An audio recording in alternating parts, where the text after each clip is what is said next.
Deputy director स्तरावर मूल्यांकन होऊन पडलेले आहे, पण त्या इथपर्यंत आल्या नाही. त्याच्या त्रुटी आहे. त्या त्रुटी पूर्ण करण्याची संधी त्यांना कॅम्प लावून इथं द्यायची पुण्याला, आणि त्या सगळ्याच्या सगळ्या पुण्याहून शासनाकडे पाठवायच्या. आता तो कॅम्प कधी लावायचा? ते एप्रिल पर्यंत इलेक्शन आहे. इलेक्शन ड्युटीवर सगळेच्या सगळे राज्य शासकीय कर्मचारी आहेत.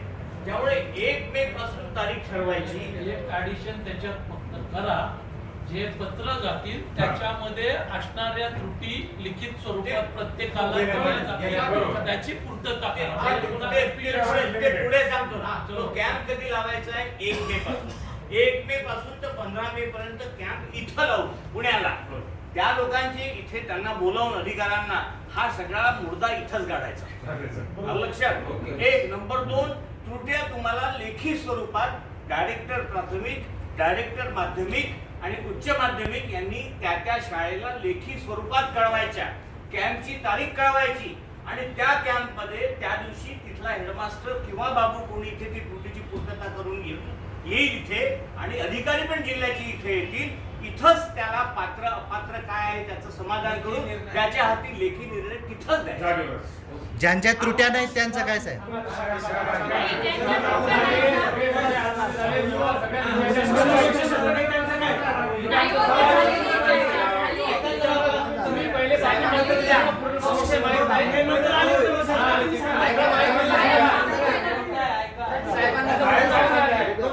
देशपांडे साहेबांचा सगळा ब्रीफिंग पुरा होऊ द्या, नंतर शंका असेल परत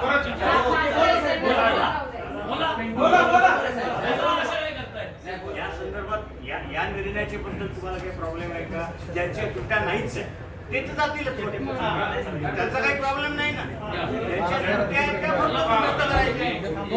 बरोबर आहे.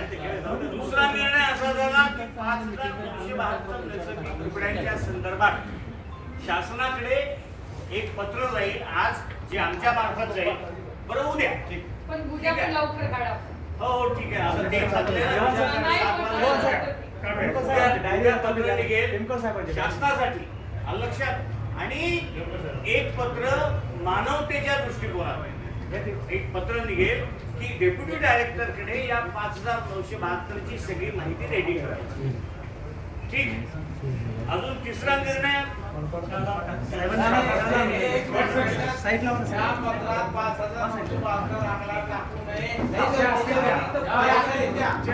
बारा 13 पर्यंत